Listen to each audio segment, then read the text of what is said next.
یاد رکھو، آج تم نے دنیا کو کہنا ہے کہ ہم نے غزہ کا خاتمہ کر دیا، ہم نے فلسطینیوں کا خاتمہ کر دیا۔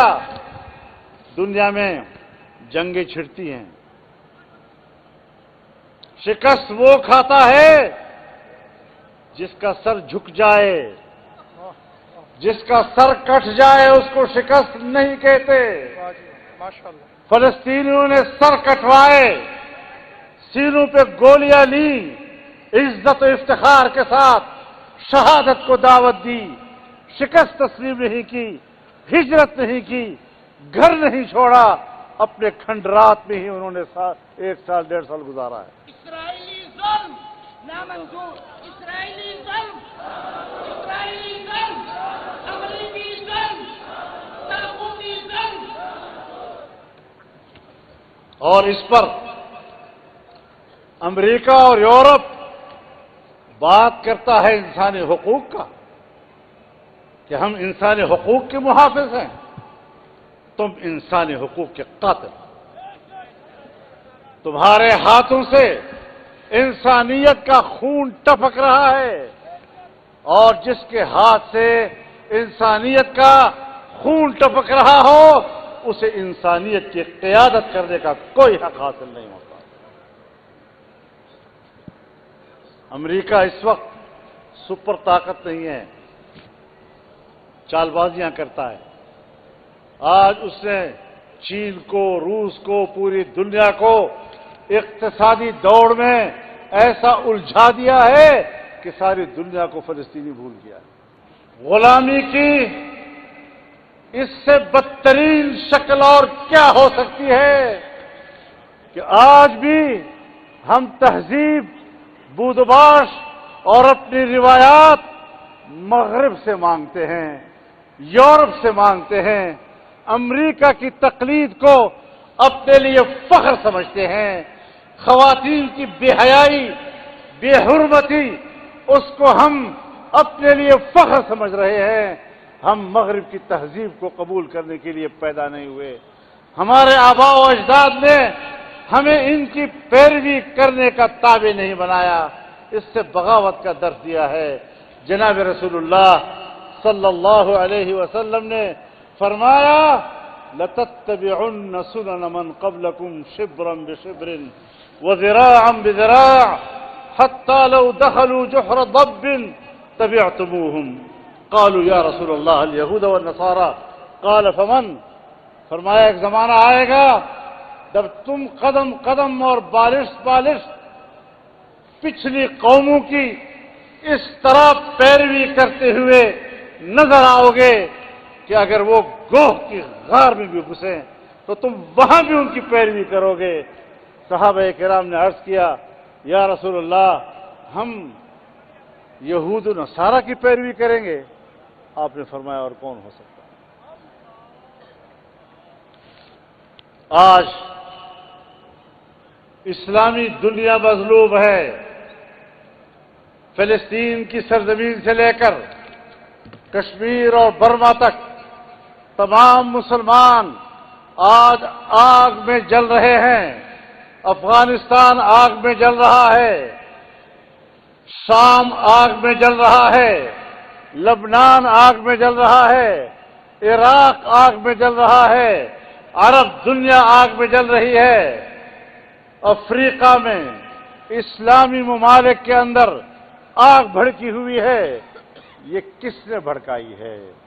آگ بھی میرے اوپر برس رہی ہے، جھلس بھی میں رہا ہوں، آگ میں جل بھی میں رہا ہوں اور دہشت گرد بھی میں ہوں، انسانیت کے لیے خطرہ بھی میں ہوں۔ ایسا نہیں ہو سکتا۔ فساد کی جڑ تم ہو، فساد کی جڑ ہم نہیں۔ یہودیوں سے کہنا چاہتا ہوں، مسیحیوں سے کہنا چاہتا ہوں، ہم نے آپ کے تورات کو قبول کیا ہے، ہم نے آپ کے انجیل کو قبول کیا ہے، ہم نے حضرت موسیٰ کو پیغمبر مانا ہے، ہم نے حضرت عیسیٰ کو پیغمبر مانا ہے، تم نے حضرت محمد کو پیغمبر نہیں مانا صلی اللہ علیہ وسلم، تم نے قرآن کریم کو اللہ کی کتاب نہیں مانا ہے۔ اب بتاؤ، ماننے والا فساد کا سبب بنتا ہے یا انکار کرنے والا فساد کا سبب بنتا ہے؟ آپ کے ہاں پنچایتیں ہوتی ہیں، جرگے ہوتے ہیں، دو فریق بیٹھتے ہیں، فساد کا باعث وہ فریق ہوگا جو انکار کر کے اٹھے گا، جو ہاں کر کے اٹھے گا وہ امن کا سبب بنے گا۔ 2 + 2 = 4 کتاب، تم نے مسلمانوں پہ آگ لگائی۔ 1.5 سال کا عرصہ ہوا فلسطین میں 60,000 مسلمان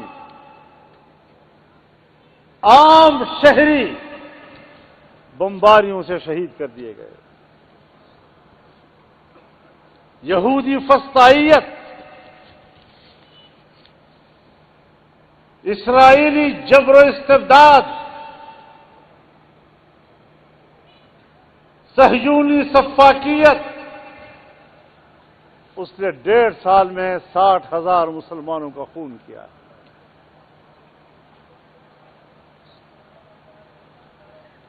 ہر لمحہ چھوٹا بچہ ہو، جوان ہو، خاتون ہو، مرد ہو، بوڑھا ہو، اس انتظار میں ہوتا تھا، بزبان حال یہ کہا کرتا تھا، غدن القی الاحبہ محمدا وصحبہ، بس لمحہ آنے والا ہے، بس صبح ہونے دو تو میں نے اپنے دوستوں سے ملنا ہے، حضرت محمد سے ملنا ہے، اس کی جماعت سے ملنا ہے۔ اس کیفیت میں زندگی گزارنے والے مسلمان کیا گزرتی ہوگی ان کے اوپر؟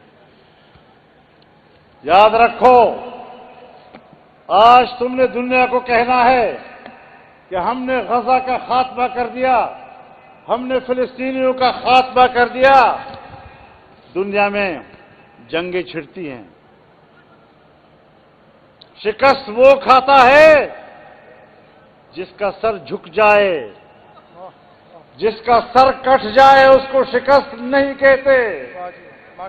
فلسطینیوں نے سر کٹوائے، سینوں پہ گولیاں لی، عزت و افتخار کے ساتھ شہادت کو دعوت دی، شکست تسلیم نہیں کی، ہجرت نہیں کی، گھر نہیں چھوڑا، اپنے کھنڈرات میں ہی انہوں نے 1 سال 1.5 سال گزارا ہے۔ اسرائیلی ظلم نامنظور، اسرائیلی ظلم، اسرائیلی ظلم، امریکی ظلم، طاغوتی ظلم۔ اور اس پر امریکہ اور یورپ بات کرتا ہے انسانی حقوق کا، کہ ہم انسانی حقوق کے محافظ ہیں، تم انسانی حقوق کے قاتل، تمہارے ہاتھوں سے انسانیت کا خون ٹپک رہا ہے، اور جس کے ہاتھ سے انسانیت کا خون ٹپک رہا ہو اسے انسانیت کی قیادت کرنے کا کوئی حق حاصل نہیں ہوتا۔ امریکہ اس وقت سپر طاقت نہیں ہے، چال بازیاں کرتا ہے۔ آج اس نے چین کو، روس کو، پوری دنیا کو اقتصادی دوڑ میں ایسا الجھا دیا ہے کہ ساری دنیا کو فلسطینی بھول گیا ہے۔ کب تک ان چال بازیوں کے ساتھ آپ اپنے جرائم پر پردہ ڈالتے ہوں گے؟ نیتنیاہو جنگی جرائم کا مرتکب ہے، امریکہ اور یورپ اگر اس کی حمایت کرتے ہیں تو نسل کشی میں یہ سب برابر کے مجرم ہیں۔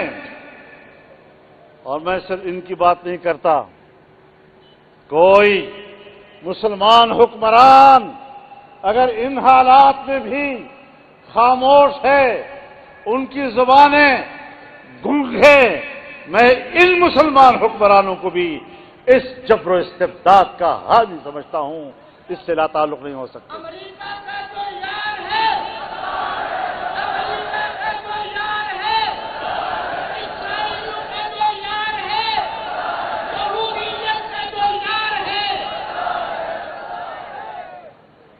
جمعیت علماء اسلام پوری قوم کو پکار رہی ہے، انشاءاللہ العزیز ہم تمام مکاتب فکر کو دعوت دیں گے، علماء کرام کو دعوت دیں گے، تمام مکاتب فکر یکجا ہوں اور وہ ایک متفقہ موقف لیں، قوم کے سامنے ایک متفقہ موقف لائیں، اور میں تجویز کروں گا اپنے اکابر کے سامنے کہ ایک ہفتے کے اندر اندر قومی سطح کا کنونشن اسلام آباد میں بلا لیا جائے۔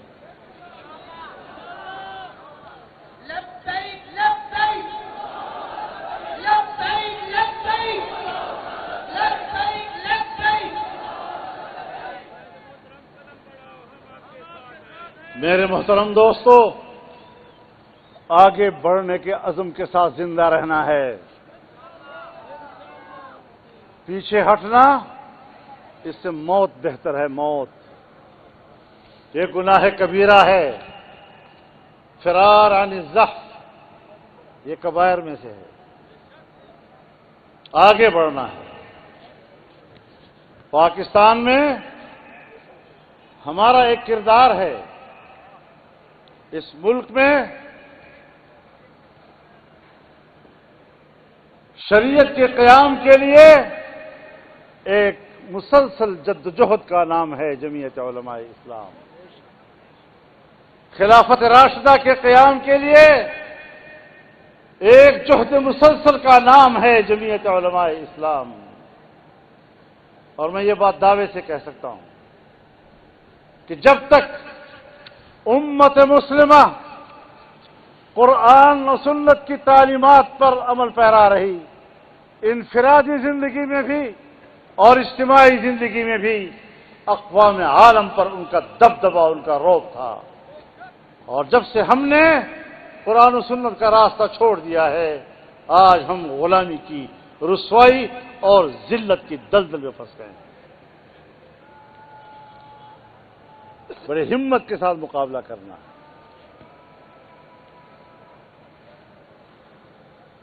77 سالوں میں ہمارے ملک میں یہ بحث ختم نہیں ہو رہی تھی کہ سود کیسے ختم کیا جائے، سود کا متبادل کیا ہوگا۔ حکومت نے خود ہی اپنے آپ کو شکنجے میں پھنسایا، 26ویں ترمیم لے آئے، 26ویں ترمیم میں جمعیت علماء تنہا قوت تھی جو رکاوٹ بنی۔